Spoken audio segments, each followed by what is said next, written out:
Assalamualaikum warahmatullahi wabarakatuh. Om Swastiastu, Namo Buddhaya, salam kebajikan. Sebelum memulai presentasi pada hari ini, izinkan kami berpantun terlebih dahulu. Tak kenal maka tak sayang, tapi kalau udah kenal jangan sampai terlalu sayang. Jadi perkenalkan kami dari kelompok 10 dengan judul Spiritual Leadership dan Ethical Leadership. Saya atas nama Andi Rosdaliani dari Universitas Muhammadiyah Bone bersama rekan saya Wahdania dari Universitas Muhammadiyah Bone, Eunike Anita dari Universitas Pendidikan Muhammadiyah, Romi Disman dari Universitas Muhammadiyah Sumatera, Joshua Putra dari Universitas Medan Area, dan Azlina Ramadhani dari Universitas Malikus Saleh. Kami akan sedikit menyinggung materi, yaitu spiritual leadership berkaitan dengan nilai dan sikap dalam memotivasi diri sehingga tercipta kesejahteraan dalam spiritualitas.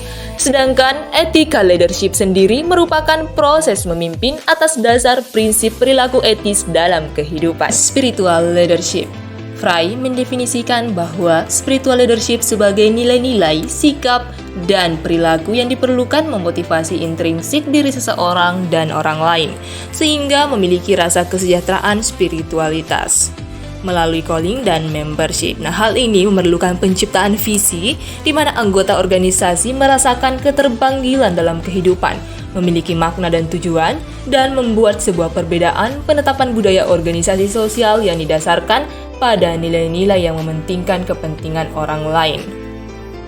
Selanjutnya, model kepemimpinan spiritualitas atau spiritual leadership model. Yang pertama, spiritual leadership model dari Fairhope. Fairhope menjelaskan spiritual leadership model menggunakan 3 kategori, yaitu spiritual leadership task, spiritual leadership process technologies, dan prime leadership goal. Model ini mengakui orang secara keseluruhan, yang berarti bahwa orang yang bekerja memiliki kualitas kemanusiaan, tidak hanya keterampilan pengetahuan dan kemampuan yang dibutuhkan pada perusahaan. Yang kedua, spiritual leadership model dari Fry. Menurut Fry, tujuan spiritual leadership adalah untuk memasuki kebutuhan mendasar kesejahteraan rohani dari pemimpin dan pengikutnya. The spiritual dimension of leadership atau dimensi spiritual leadership. Jadi, Fry menjelaskan bahwa kualitas dari spiritual leadership dibentuk oleh 4 dimensi. Yang pertama, vision atau visi.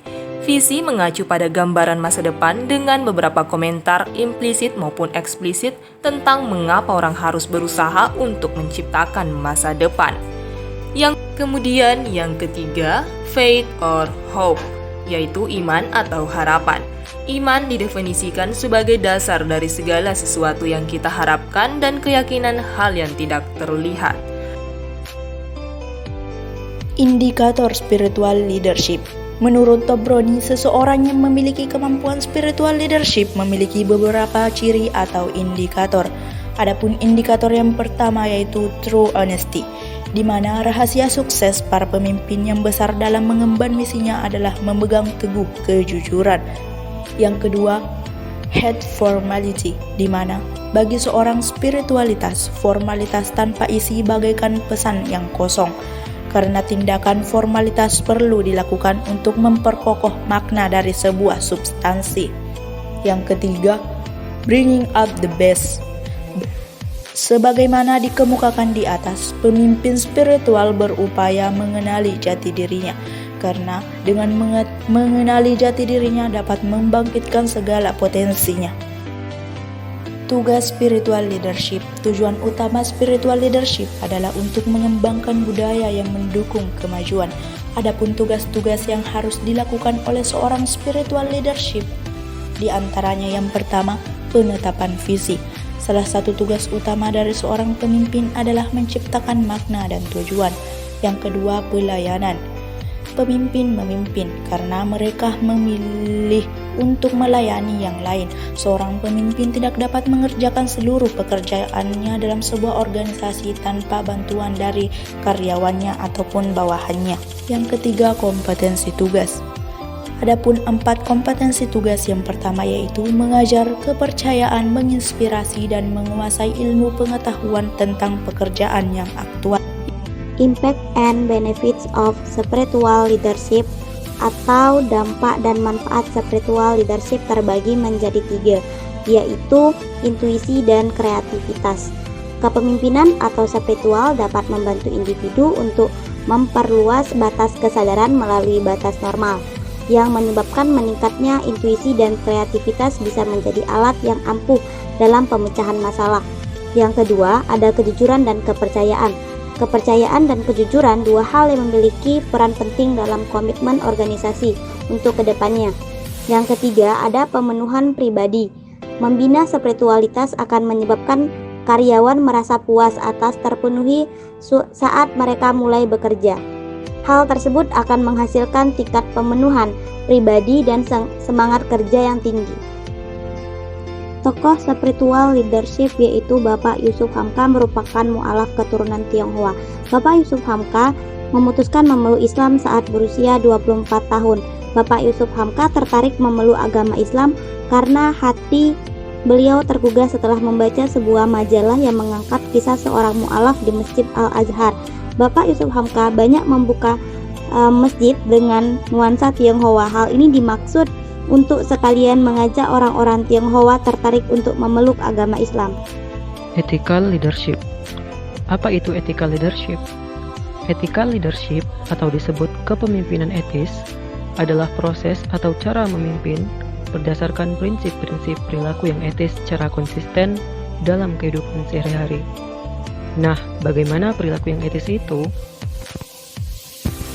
Perilaku yang etis adalah perilaku yang sesuai normatif, alias perilaku yang sesuai dengan moral atau etika dan terhindar dari tindakan kecurangan atau hal yang melanggar hukum. Oke, kita akan masuk dalam materi selanjutnya, yaitu tentang prinsip dari ethical leadership. Jadi ethical leadership sendiri memiliki beberapa prinsip. Yang pertama tentang respect others atau menghormati orang lain, di mana pemimpin memperlakukan orang lain dengan bermartabat dan hormat. Nah, selanjutnya adalah service to others, di mana pelayanan kepada orang lain. Hal ini dimaksudkan bahwa pemimpin berperilaku dengan cara altruistik, yang mana dia memberikan pelayanan berupa pendampingan, pembinaan, dan pemberdayaan terhadap bawahannya ataupun pengikutnya. Nah, selanjutnya adalah justice for others atau keadilan untuk orang lain, di mana di sini pemimpin tersebut memastikan keadilan dan kejujuran menjadi bagian utama dari pengambilan keputusan. Oke, selanjutnya kita akan membahas tentang faktor dari ethical leadership.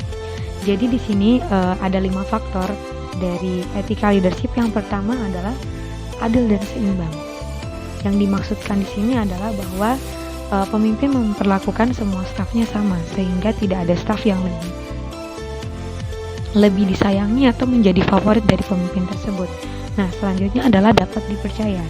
Nah, dapat dipercaya di sini yaitu dalam menjalankan jabatannya sendiri, pemimpin ini harus bertindak jujur dan menyampaikan fakta-fakta secara transparan sehingga dapat dipercaya. Nah, selanjutnya memberikan contoh. Jadi pemimpin ethical leadership ini dia menjadi sosok di mana dia memberikan contoh kepada bawahannya tentang bagaimana berperilaku yang beretika di perusahaan. How to improve ethical leadership attitude? 1. Hargai pendapat orang lain. Dengan kita menghargai pendapat orang lain, maka akan terjalin hubungan yang lebih erat antar individu maupun kelompok atau juga komunitas. Dan juga kita dapat saling bertukar pikiran. Kedua, jadilah orang yang terbuka. Jadilah orang yang terbuka dalam suatu komunitas agar dapat terjadinya ethical leadership. Tokoh ethical leadership atau yang biasa kita kenal sebagai Aristoteles. Aristoteles berkata, "He who wishes to be a good ruler must have first been ruled." Seseorang pemimpin yang baik harus terlebih dahulu mau dipimpin. Aristoteles dikenal sebagai filsuf Yunani dan merupakan murid Plato yang mewarisi minat ayahnya dalam ilmu pengetahuan empiris. High ethical standards for leadership are essential organization success. Adapun referensi yang kami dapatkan setelah melakukan penelusuran di beberapa jurnal pada website Google Scholar yaitu dapat dilihat pada slide yang kami tampilkan. B.J. Habibie pernah berkata, "Kenapa kita ada di sini? Karena kita diberi kesempatan oleh Tuhan untuk menikmati hidup yang singkat ini." Menurut kami, jika dikaitkan dengan lolos pertukaran mahasiswa merdeka sebagai kesempatan yang tak akan terulang kedua kalinya, maka manfaatkan kesempatan ini sebaik-baiknya dengan membawa pulang perubahan yang positif. Sekian presentasi kami pada hari ini. Jika ada yang ingin bertanya, semoga hidupnya senin terus. Terima kasih. Wassalamualaikum warahmatullahi wabarakatuh.